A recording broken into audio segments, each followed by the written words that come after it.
Hey Lashy Kids and Driving Mutants. I just watched Hellraiser. As soon as I saw that New World Pictures logo, I felt the nostalgia welling up. That said, I did watch this on Amazon, and the Amazon version is not digitally remastered. It looks like a VHS rip. Hellraiser is written and directed by Clive Barker, and it is based on the novella The Hellbound Heart. When the movie starts off with Uncle Frank receiving a puzzle box, all I could think was, if that man hadn't been out there selling that puzzle box, his grandson wouldn't have gotten the chance to sell that gremlin. I love how this movie wastes no time getting to the point. Within the first 5 minutes, we meet Frank. He opens the box. The Cenobites come and tear his soul apart. Then in the 6th minute, we are introduced to Larry, his new wife Julia, and we get the layout of the house at 55 Ludovico Street. We also meet Larry's daughter Kirsty, all before the 15-minute mark. The pacing of this movie is so good to me. The flashback to Julia and Frank's affair was very effective in showing their secret relationship. There's a part of this movie that always gets me. Despite all the blood and gore and skinless people, that doesn't bother me as much as that first time when Larry scratches his hand on the nail. That bothers me every time. Maybe it's the suspense of seeing the nail and seeing him try to get the mattress upstairs, but there's something that bothers me every time I see that scene with Larry scratching his hand with the nail. I don't know why. And I've learned that that might be considered an inciting incident. And I've learned that in a screenplay, the inciting incident usually happens between 15 and 20 minutes. And this happens at the 19-minute mark. And this is the catalyst that brings Uncle Frank back to life. But like I said, the more I talk about movies, the more I learn about the filmmaking process, and I love that for me. The effects in this movie are done by Bob Keane, and he is seriously underrated. If you don't know who Bob Keane is, look him up. You will be very, very happy with what you see. He is an amazing effects artist. I thought what he did with the various states of Frank, also the various states of Julia and Frank's victims, looked great, and they still hold up to this day. Speaking of effects, as a gore connoisseur, I must say that Frank's regeneration is among the best practical effects sequences of all time. It's right up there with American Werewolf in London, werewolf transformation scene, and many different scenes from The Thing. Uncle Frank's various states also uses the perfect consistency and color of blood. It's gooey, it's gross, it's disgusting, and I love it. It's disgusting! Ugh! I love it! Within this movie, Kirsty has a dream sequence which is rumored to have been added to capitalize off of the popularity of A Nightmare on Elm Street. It's possible that Kirsty's character being changed from the grown woman and friend to Larry that she was in the book The Hellbound Heart to now his college-aged daughter was also due to the same thing. I can't help but notice that Kirsty and Nancy have a similar look. The sound design is amazing. If you have headphones or surround sound, I highly suggest that you watch this movie with your headphones on or with your surround sound system on. The score in this is iconic, although I couldn't help but notice that certain parts of it did remind me of parts of the score from The Running Man. I'm not sure if they were identical, but they definitely reminded me of The Running Man.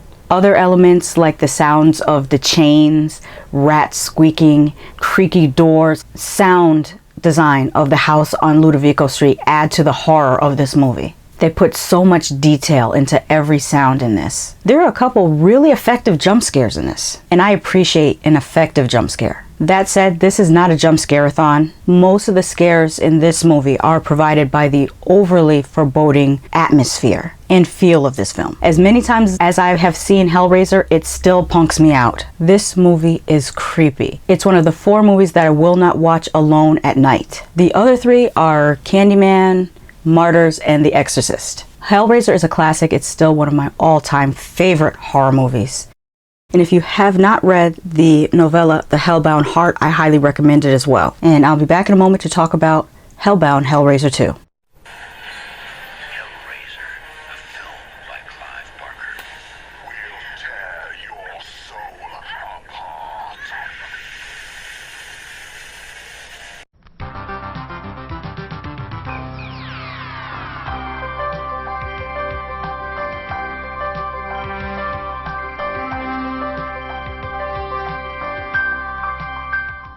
Welcome back. Let's get into Hellbound Hellraiser 2. This starts out with a recap of the first film in case anyone didn't see it. Then we immediately get a flashback to how Pinhead became Pinhead. We see him in his original form, and we see him open the puzzle box and get turned into a Cenobite. That acts like a prologue of sorts. Then we jump to Kirsty in a psychiatric hospital, picking up right where we left off. One of the things that this sequel suffers from is budgetary restraints, meaning that they really needed a lot more money to make this on the level that it was scripted to be. Just like that dream sequence in the original Hellraiser was rumored to be added to capitalize off the popularity of A Nightmare on Elm Street, I can't help but wonder if Kirsty being in a psychiatric facility wasn't added to capitalize off of Nightmare on Elm Street 3, The Dream Warriors, which came out just 1 year before this. Also, I thought these two girls were the same actress.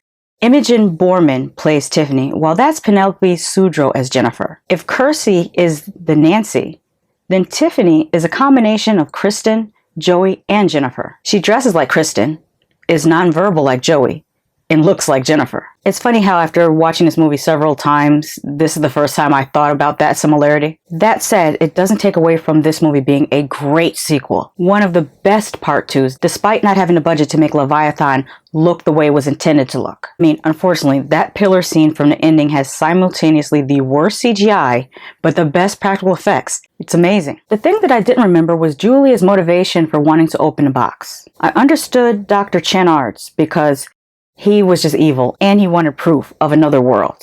Why would Julia want to return to the place that she just escaped? The movie kind of does explain this towards the end, but it's still kind of a weird reasoning. Like I said earlier, there are multiple flashbacks to the first film, which makes this super watchable for anyone who's never seen the first film to go into the second film and not really miss a beat. Let's talk about the gory details, my favorite part. The get them off me scene is still very difficult for me to watch on 3 levels. Number 1, it illustrates how evil Dr. Chenard is. Number 2, it brings Julia back in a lower budgeted way than Frank, but still looking gross. And 3, seeing a person cutting themselves over and over with a straight razor is difficult to watch. This only introduces 2 other characters. Dr. Kyle, who helps Kirsty escape the psychiatric hospital, and Tiffany. Like I said, this is one of the best part 2s that I can remember. At the time of this recording, Hellraiser and Hellbound Hellraiser 2 were available on Tubi, but like I always say, don't take my word for it. Watch it for yourself. Just because I love something doesn't mean you won't hate it, and just because I hate something doesn't mean you won't love it.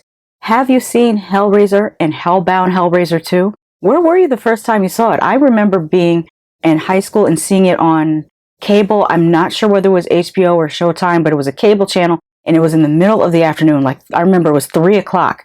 I watched Hellraiser, and then they played Hellbound right behind it, so I saw them back to back on cable. And I couldn't sleep that night because I kept on thinking about the oddest thing that bothered me. It wasn't Uncle Frank with his peeled off skin. It wasn't Pinhead. It was the blue lights coming through the slats on the wall. At that time, I remember in my high school bedroom, I had horizontal blinds, and sometimes light would come through those horizontal blinds.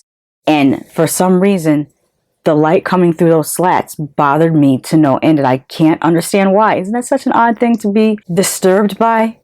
Maybe because that symbolizes the coming of the Cenobites. But anyways, like I was finishing saying, don't take my word for it. Watch it for yourself. Just because I love something doesn't mean you won't hate it, and just because I hate something doesn't mean you won't love it. Have you seen Hellraiser or Hellbound Hellraiser 2? What do you think of it? Let me know in the comments. Until next time.